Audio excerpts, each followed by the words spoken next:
Greetings, good people. It's Friday. What the Friday? Hey, what the Friday? It's Friday. Friday. Friday. Greetings, everyone. Happy Friday. It is September the 23rd, and the year is 2022. And welcome to another episode of the WTF Show. Hopefully, everybody had a great week. An even better Friday. I got some hot topics that I want to talk about. Okay, there's a whole lot of shenanigans going on. This week has been somewhat of a mess. So there's a couple of things that piqued my interest and I wanted to bring to your attention and get your thoughts as well. Okay. All right. Everybody is talking about Nia Long and her boyfriend / fiance, not her husband. Okay. And it's very, very interesting that a lot more details are coming out. Okay, so I'm definitely going to touch on that. CARESHA, Please, featuring Lotto. This is episode 6 of CARESHA's podcast, CARESHA, Please. It was interesting. I'm going to talk about that. Hopefully you guys seen it. If not, I'll give a good quick recap. Cardi B. She's back on the scene, crispy and clean, okay? She did a song with Glorilla, and I'm going to talk about that. There is a video to accompany the song, and I like the video. And Lord, the baby done said he slept with Megan Thee Stallion. My God, today. Why? Why is everybody choosing violence these past couple of weeks, okay? And I got a couple of other hot topics sprinkled in between. Excuse me, as you're coming in, please pay your admission fee by hitting the like button. I would greatly appreciate it. All right, so without further ado, let's get into some of these hot topics. Okay, before we get into the juicy stuff, let me tell you about She by Sheree. Your girl Sheree, she done signed to a talent management company. And this is according to Deadline. The good thing about this is maybe Sheree will get some more work outside of Housewives of Atlanta. I like Sheree. I really do. I'm just disappointed with her whole She by Sheree, all of that. It's just such a missed opportunity. But I'm not going to go down that road. I talked about that in previous videos, okay? Now, if you guys are not aware, Sheree actually was offered a full-time role for season 14. So I think that that's good. So if she decides to come back, I'm curious to know what her storyline will be. Will it be all things She by Sheree? Will she has time to conjure up something. Will Tyrone be on the show? Ugh. So this talent management company, hopefully will get Sheree booked in some acting gigs. She wants to expand in the fashion world, build her She by Sheree brand. This is also the talent agency of Cynthia Bailey. She's signed to this talent agency as well. So that is interesting. So listen, Sheree, you got bills to pay. So I'm not mad at you. You got to do what you got to do to keep the lights on, right? Now, you're darn right that you should sign to a talent management company because you are one hell of an actress. You really are, because you had us all fooled thinking that She by Sheree was signed, sealed, and delivered, girl.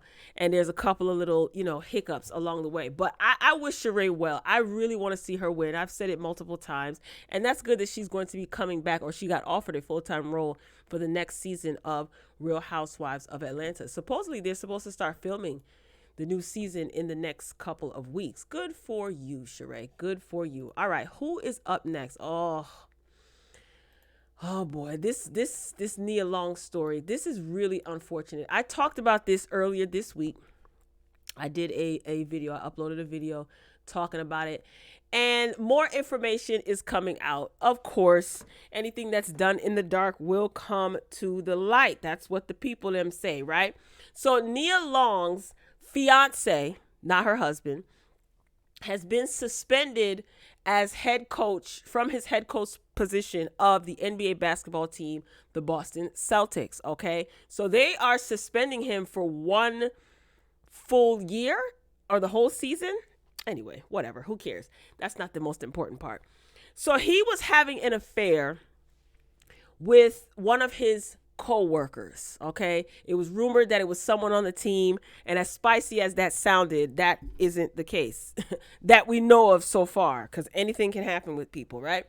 So word on the street is, okay, that he was messing around, sleeping around with somebody in a higher position than him, their wife. Word also on the street is that somebody was pissed off by Nia Long's boyfriend, fiance, Ime. Is that how you pronounce his name? If it's not, forgive me. Ime must have pissed somebody off, and somebody snitched on Ime messing around with somebody's wife / his co-worker. Okay? Apparently, the Boston Celtics, they knew about this back in July. And poor Nia Long is finding out about this just recently. Okay? So she did provide a statement via her rep, Shannon Barr, thanking everyone for, their love during this time. And her statement reads, "The outpouring of love and support from family, friends, and the community during this difficult time means so much to me." This is what she said in a statement to E! News. "I ask that my privacy be respected as I process the recent events. Above all, I am a mother and I will continue to focus on my children." Okay? So this guy, Ime, her fiance, is suspended for the upcoming 2022-2023 basketball season for violations of team policies. Okay? So a lot of people are thinking that this punishment is a little bit too harsh. I can understand why. I did state in my previous video, I wonder if the person that he was, having the affair with is going to be reprimanded as well. There's no talks of her being reprimanded, probably because she is married to one of the higher ups within the NBA franchise. And like I said, word on the street is he ticked somebody off, okay? And they snitched on him. And the unfortunate part is that he knew that this was going to be hitting the press since back in July. And I'm wondering if he actually told Nia Long. Some outlets are saying no. Some sources are saying yes, she knew. So I don't know. I know people are wondering, is she going to leave him? That is solely up to her. Nia Long has 2 sons, one from a previous relationship, and she has 1 son with Ime. Okay. So according to TMZ Sports, Boston Celtics informed Ime of allegations in the summer. This is what the team owner says. Okay. So let's read this article together. The Boston Celtics had known about the allegations against Ime for a couple of months at the most, team owner Wick said on Friday. Wick addressed the situation surrounding his team's head coach publicly for the first time with media members since banning Udoka. Ime Udoka is his name. On Thursday for 1 full year. And while he declined to get into any specifics of the case, he did say that the Celtics were first made aware of the claims at some point this summer. So y'all held a press conference, but you're not going to say any specifics on the case because y'all launched an investigation and everything.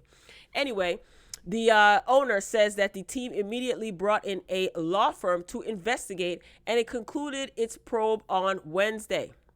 They're going to Nia Long, man. I wonder if she's going to stick beside him. No judgment here. The article continues, after learning if the firm's finding, Grousbeck said the Boston owner and other execs within the Celtics organization decided to suspend Udoka for the entirety of the 2022-23 season. Grousbeck reiterated Friday that the punishment could go on longer than just 1 year. Udoka is accused of having an inappropriate relationship with a female staffer during his 1 year as Celtics coach. Man, you fumbled the bag, bro. Fumbled the bag. Neither the team nor Udoka has addressed the allegations specifically, though. Udoka, who is Nia Long's fiance, did issue an apology on Thursday night following the announcement of his ban. And his apology reads, "I want to apologize to our players, fans, the entire Celtics organization, and my family for letting them down. I am sorry for putting the team in this difficult situation, and I accept the team's decision. Out of respect for everyone involved, I have no further comment." I have a strong feeling that there is more to come from this situation. All we can do is pray for these people. Nia Long, everyone was in an uproar. I get it. I totally get it. I'm just saying, like, I think that people were in an uproar because Nia Long is loved by many. She's a part of, pop culture. We grew up seeing her in Friday. We grew up seeing her on Fresh Prince of Bel-Air. We grew up seeing her in The Best Man, along with many other. What is the name of this? What's the name of that movie that I never seen? Love Jones. Yes, fun fact. I've never seen Love Jones. She was in that movie, right? Anyway, so I get it. She's our beloved. We got to cherish her. She's a gem. And a lot of men seem to find it very hard to believe that Mr. Udoka would cheat on someone who they deem as beautiful as Nia Long. And I just think it's so hilarious that as long as you're beautiful, you don't deserve to be cheated on. Or as long as you're aesthetically pleasing to some, you shouldn't be cheated on. It's so funny. Anyway, no one deserves to be cheated on, okay? And it is unfortunate. If she indeed is just finding this out like the rest of us, that is totally, totally, totally inappropriate, sad, and embarrassing, okay? So I can understand that she wants her privacy while she tries to figure out what the heck she's gonna do next. You fumbled the bag big time, bro. This is a way for you to take care of yourself and your family. And not only that, why wouldn't you let Nia Long know this? If you didn't, I'm going to assume that he did. I'm going to make the assumption I think he did. But let's just, for the sake of the argument, assume that he didn't.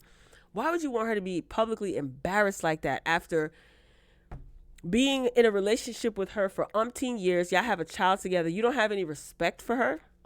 Like I said, word on the street is that this woman that he was messing around with, I guess she wanted to end it. He didn't want to end it. It got a little bit stalker-ish. This is allegedly. I don't know this to be a fact, but I think that there's a lot more information that is going to spill out at a later date. Let's just pray for the entire family, okay? You do the crime, you got to do the time. But I would like to know if the woman is going to be reprimanded because she violated the company policy as well, did she not? I don't know. We'll soon find out. All right, who is up next? Oh, Lord. LL Cool J addresses DJ Academics. For those of you who are not aware who DJ Academics is, he is a media personality, okay? And he done pissed off a lot of the OGs in hip-hop, okay? A lot of Academics, Livingston is his real name. A lot of Academics' commentary surrounds hip-hop, rap music. He is a huge fan of Drake. He's a YouTuber. He has his Twitch channel. He has his podcast deal with Spotify. So he's a commentator, okay? And he comments on all things hip-hop, pop culture, yada, yada, okay? So once again, his big mouth has gotten him in trouble, okay? And everybody is coming at his neck. Now, I just want to put this into perspective that DJ Academics is 31 years old. So I still am trying to wrap my mind around, like, when he talks about old school, right? What does he consider old school as a 31-year-old versus LL Cool J, who's 53, 54? His old school is significantly different from DJ Academics' old school. And I'm saying that to say, after Academics made these comments calling OGs in hip hop dusty, and he said that if they're the founding fathers or, the pioneers of hip hop, why do they all look dusty and bro? What bat signal did LL Cool J see to make him want to respond to a DJ Academics? Not that he can't, but it's like, huh? Why? I don't know. I don't know. Anyway, so what the heck did DJ Academics say? All right, let me pull up what he says. Now, he was on Twitch, and he referred to, the OG rappers, the legendary rappers, as dusty. And he says, them old rappers, man, have you seen any of those old rappers who be like, yo, you're the foundation of hip hop, really living good? Basically, like, the OG, in his eyes, the old school rappers who say that they basically laid the foundation for hip hop. in his eyes, they're not living good because of how they look. They look dusty. They don't have a whole bunch of jewelry on. They don't have a whole bunch of cars, yada, yada. He said, them ninjas be looking really dusty. I kid you not. And none of y'all try to come for me because I don't F with y'all ninjas either. So I'm just telling y'all the truth. Every time there be like an old ninja talking about hip hop, you be like, yo, bro, you sure you invented this? Because everybody else is looking better than you. Facts. Now, LL Cool J, he took to Instagram and he had a lot of things to say. And he didn't appreciate any of Academic's comments. Now, he didn't mention DJ Academic's name, but we knew who he was talking about, right? So he goes on to say, LL Cool J, that is, it came to my attention that a DJ, and I'm not going to say any names because I don't think it's necessary, a DJ basically said that a lot of the pioneers of hip hop, they're dusty, or how can they be the person that invented hip hop if they don't have a lot of money, or if they don't represent like they have a lot of dough. Let me explain something to you. This is what LL is saying in his Instagram video. Don't think just because somebody knows how to get money or fails to get money that they didn't make a contribution to the culture. No one discusses Mike Davis's bank account. We don't talk about John Coltrane's bank account. A lot of even rock musicians, a lot of great country artists, and we don't talk about their bank accounts. Approach this game with humility and be glad and be thankful that these pioneers helped create this culture, and let's show them love. Let's elevate them. Let's celebrate them. These are people that started this thing, and I think that they deserve to be honored and respected. Now, I don't disagree with LL at all. And Russell Simmons even had something to say. And Russell Simmons, in his IG video, said that he doesn't even know DJ Academics. He didn't say anything negative about him, but he just talked about, his OGs, people that probably DJ Academics never even heard of or listened to. Because again, Academics is 31. So I want to know, I wish he would have put a name on it. Who the heck are you talking about? Because could 50 Cent be old school to him? I mean, who's old school to him? Old school to me is different. Old school to him is different too. So I don't know. I'm not saying that LL didn't have the right to say anything. A lot of people had something to say. I think Kid Capri, he had something to say. A lot of people were in agreement with LL. Busta Rhymes, DJ Premier, they were all on social media agreeing with what LL say. And then they even, like I said, Russell Simmons, he came out and he had something to say. And see, this is Academics is really disrespectful. He just flies off at the mouth. And I think that he has a chip on his shoulder because he has beef with certain people in the hip hop game, right? So he thinks like, he's the new kid on the block and he's going to do it his way. He's not listening to none of these old heads. He tried to clear up what he meant and just made an even bigger mess. So I saw this on his Twitter. He's going off on Twitter, by the way. Him and Ebro are going back and forth. Ebro works over at Hot 97. And Academics is accusing Ebro of gatekeeping, and blackballing, certain people when it comes to his connection to Apple Music and playlisting, et cetera, et cetera. But in reference to this, I wasn't feeling this. He tweeted, "Tell that ninja Russell Simmons, leave Bali, ninja. I'll meet you for a debate in NYC, Times Square. I don't know what," I guess he meant to say, "I don't know what you running for, but you liquidated all of your companies, sold all your cribs, and dipped from the country. Donald Trump ain't president no more. Come back to NYC and debate at my spot." This is totally disrespectful. Disrespectful. You calling hip-hop pioneers dusty is disrespectful. You didn't even put an @ on it. So that leaves room for any of the OGs in hip-hop to respond, which is why LL did so. I think LL could have used his time, in a better way. But I respect what he said. 100% I respect what he said. And I respect his contribution to hip-hop. Russell Simmons didn't even say nothing negative about you. Funkmaster Flex, he posted to his stories like, he got love for Academics and he thinks that he's trying to be peaceful. Listen, I think that you should, interview some of the OGs in hip hop on my platform. Everybody is trying to get, clicks and views, in my opinion. At first, I thought that this was one big gimmick and this is absolutely make believe. I still partially kind of think that. But this is disrespectful. Russell Simmons said nothing disrespectful to you, Livingston. And here you are talking about him moving to Bali. Because if you guys are not aware, Russell Simmons doesn't live in the United States. And the rumor is that because of all of his allegations, use your imagination, he decided to sell everything and move to Bali, and he's no longer in the U.S. But I don't understand what any of that has to do with anything. I wonder if you even listened to what Russell Simmons had to say. He was very insightful. And, Russell Simmons ain't on that rah-rah.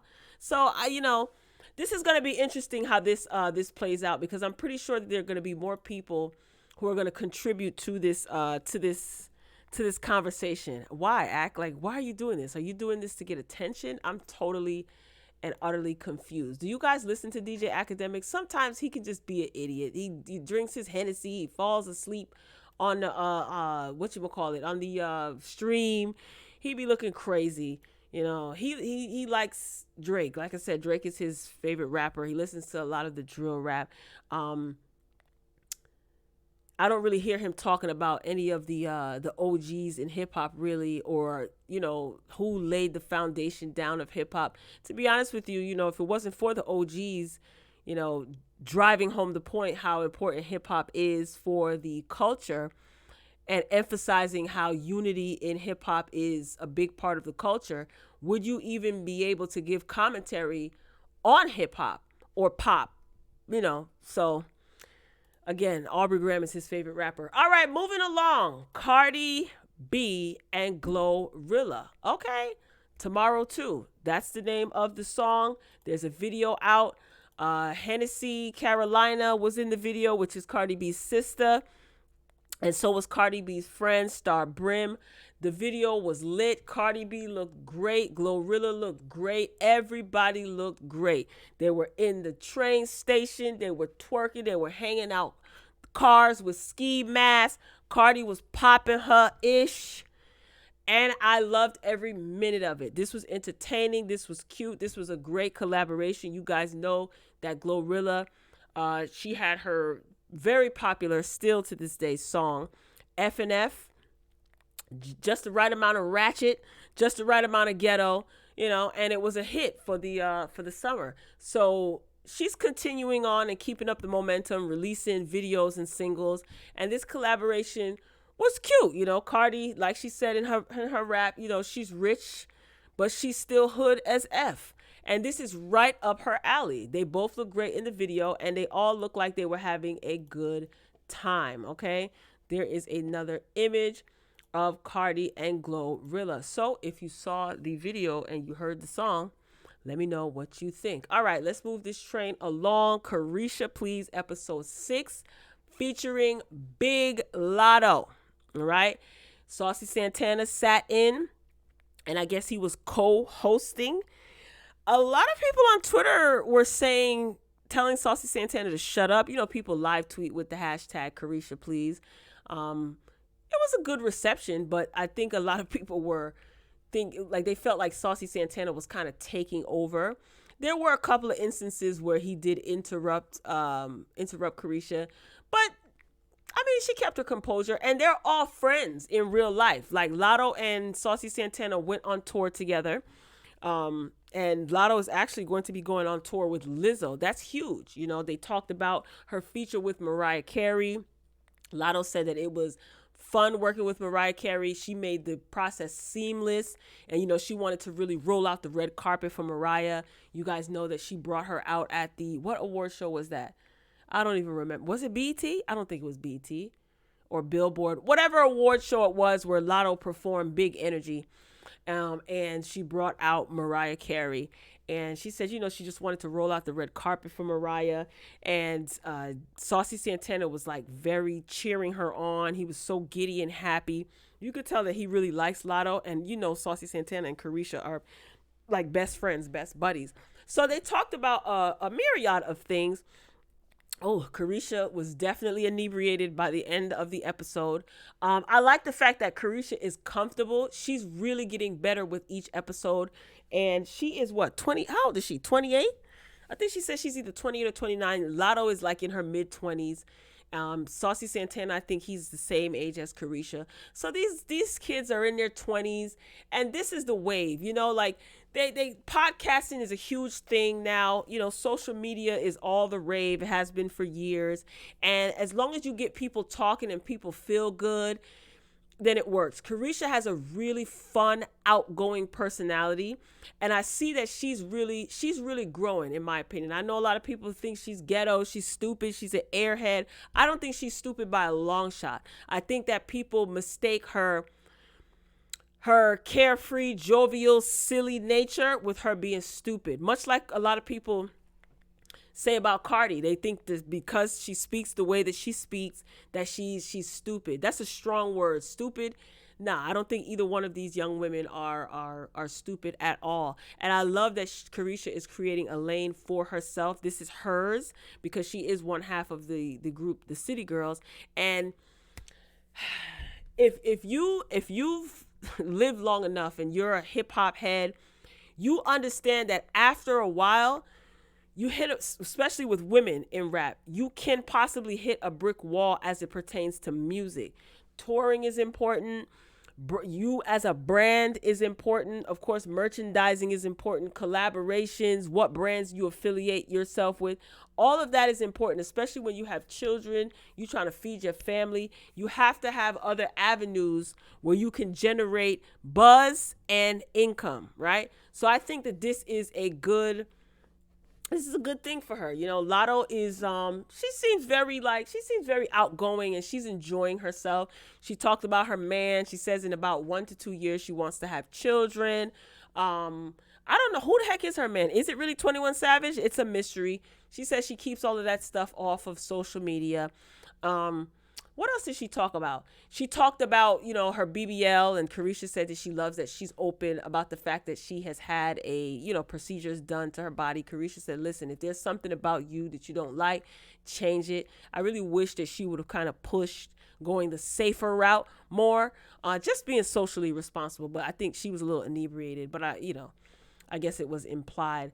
Santana, he was having the time of his life. They talked about like sex, relationships, strip clubs. This is stuff that most people sit around and talk about, whether in depth or they just touch on it. But it was really fun. I like the atmosphere. It's just very friendly. It just seems like you listening to your homegirls sit around and talk. She did talk about Lotto, talk about female unity. Caresha did as well. She talked about how at the BET Awards, I think it was, how she was cheering for Lotto, and Lotto was like, yeah, I saw you in the front. She was just going crazy. She was so excited for her. Caresha doesn't give me hater vibes. She does seem to big up people that are around her, and she does show love, and she's just like, she's so excited for her. I get that from her. I get that that's not fake. So they talked about female unity in female rap. And I think that these younger girls are getting it. I did a video. I could talk about this all day, but I'm going to wrap this up. I did a video probably like a year or two ago where I talked about female rap beef, right? And who benefits from the beef in female rap. And I posted this on Twitter, I think. And I'm a hip hop head, okay? Like hip hop head. I'm gonna give my opinion.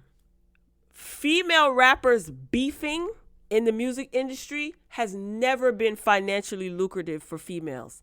For the men that either produce, co-write their songs, or the labels that these women are signed to that are run by these men, it's financially lucrative for them.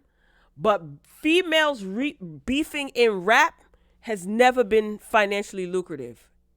If I'm wrong, put it in the comments and tell me who has it ever worked for. Men, it's different. Men can do what men can do in the realm of the rap game and hip hop and the music industry. That's fine. Women can do what women can do, and that's fine. It'll be Nas and Jay-Z. That shook up my college campus. Ether, Super Ugly, that shook up my college campus freshman year. It worked for those guys. Number one, because they had tenure in the rap game anyway. So it was just electric. It was crazy. It was wild. What two females in hip hop history have beefed hard, like real hard? I'm not talking about making one diss track and a response and then you move on. I'm talking about beefing back and forth hard, and it worked. It worked for LL. Remember LL Cool J and Cannabis? That worked for a time, right? So I just think these younger girls are getting it, and they're utilizing other avenues to make some long money, right? You coming in the game thinking that you have to beef with another female, yeah, that may get some buzz, it may work, but what's your plan B and C? Most people don't have a plan beyond that. They just want to come in, I'm gonna attack this female rapper, and then I'm gonna blow up. But what's your game plan? I'm just saying, I in all my years, I've never seen beef between female rappers be financially lucrative. And I'm talking about beef, like how Jay-Z and Nas was going at it. Cannabis and LL Cool J was going at it. Hell, MC Shan and freaking KRS-One was going at it. Okay, I'm taking it far back, right? So, like I said, I think that these new girls are getting it. And I think they're realizing, like, look, Santana even said it. There's a lane for everyone. There's an audience for everyone. And there's enough money to be made for everyone. It sounds cliche, but I think that this younger generation, I think a lot of them are getting it, especially the women rappers. You can't do what the men do, just like the men can't do what you do. And that's okay. I know a lot of times that's the debate. Well, a man can argue and a man can beef with this and that, and it's applauded because that's what they can do. You figure out what you can do and make it work and keep doing it so that you can stack your money. Okay? But anyway, it was a good episode. I haven't seen there's no bad episodes. I don't think any of the episodes were bad. Each one just keeps getting better and better. Caresha Please is nominated for a BET Hip Hop Award for Best Podcast, whatever the category is. I know that Drink Champs is also in there as well. I don't know who else is nominated in that category. So I hope Caresha wins. I really do, because she came out the gate swinging since episode 1, and she's been taking off running ever since. So congratulations to little Miss Caresha. All right. Lord have mercy. Here we go. So the baby done came out and said that he slept with Megan of the Stallion, y'all. And this set the interwebs on fire. All right. So I'm reading this article from Double XL. Lord, I can't. This is too much. This is absolutely too much. Let me change the screen. I like this screen that I made, but let me put this up with the lyrics. So the baby released his new LP. It's a 14-song LP. So of course, the album's got to sell, right? So controversy has to be attached to it. That's the new marketing plan. The name of the LP is Baby on Baby 2. So the album features a track titled Boogeyman, which finds the controversial North Carolina rapper being messy about supposed sexual encounters with Megan Thee Stallion. So here are the lyrics. You play with me, that ish was childish.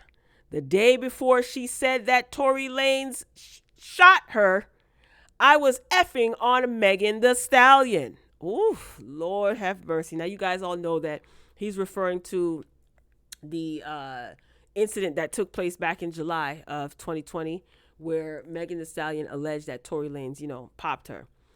So the lyrics continue on. Waited to say that ish on my next album. Hit it the day before too, but I keep it player. I ain't say nothing about it.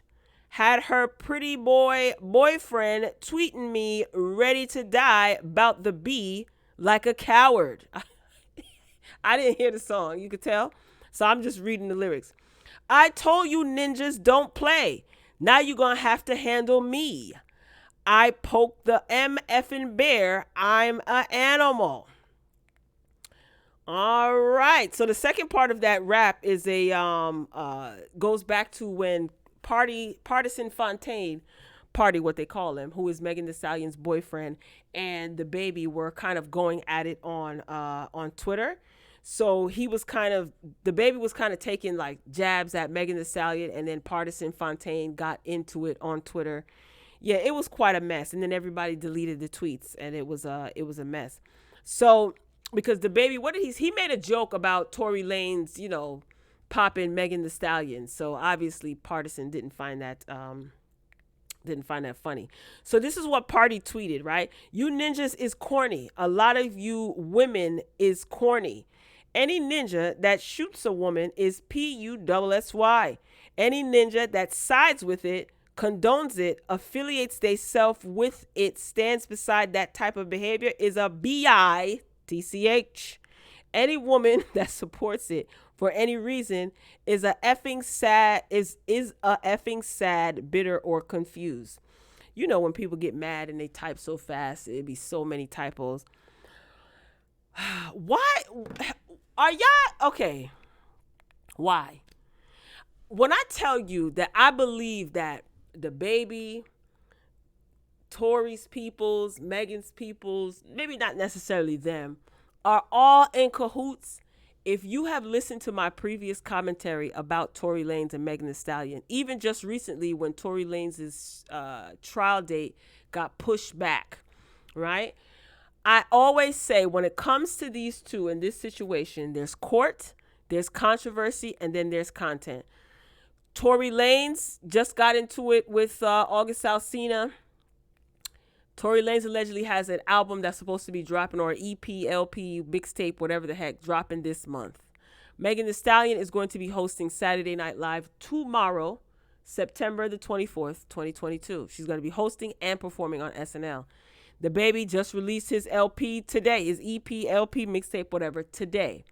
So I just feel like all of these people got like PR people, and they all like, oh yeah, we're gonna conjure up this scenario. I don't know, maybe I'm wrong, but for the sake of this situation, let's say that I'm completely wrong and the baby is just a total tool. You guys are not gonna be satisfied until this woman has a total breakdown and like just goes away. Which I want her to just go away. Why is this necessary? Now I understand that the baby kind of hit a hiccup in his career because of himself. Nobody did anything to him. He partially destroyed his career himself. So maybe he needs something like a pick-me-up, something to kind of restart his career. So I'm pretty sure that a lot of people are going to be streaming the song. I'm not. I do think that the baby is a great rap. I do like the way he raps. I do. But all the drama surrounding him, it's just too much. Why you can't just go in the booth and lay down your track, do your little promotion, and keep it moving? What part of, why do you think this is cool? So I think he's doing it to agitate Megan Thee Stallion's boyfriend. I think he wants to go at it with Partisan. And I hope that Party does not fall for this, because Partisan has a lot to lose. It seems like the baby doesn't care whether he loses anything or not. He doesn't give a damn. And it's almost like you guys were mad cool before. And even if you did sleep with one another, you both were single at the time, right? It was consensual. So why do we need to know that y'all was sleeping around with each other? Y'all don't realize that you don't get cool points for kissing and telling? No, y'all still don't get it? And you a grown man with kids, grown man with kids. But I guess, I don't know, child. It's just giving very much lame. It really is. It's giving very much cornball. It's like, really, I don't know. If Meg comes back and starts dissing him, then that'll be good for her, because then, again, court, controversy, content. I don't know, y'all. You let me know what you think. I just feel like, can y'all just ease up off Meg? Just leave her alone. You don't rock with her. You don't like it. Just leave the girl alone. Let the girl out here working. Just leave her be. It's a lot of people that don't like Megan Thee Stallion. There's a lot of people that I don't care for. And 9 times out of 10, you probably will never see me talking about them, hear me talking about them, even mentioning their names. But I understand Everybody is different. This is a hot topic.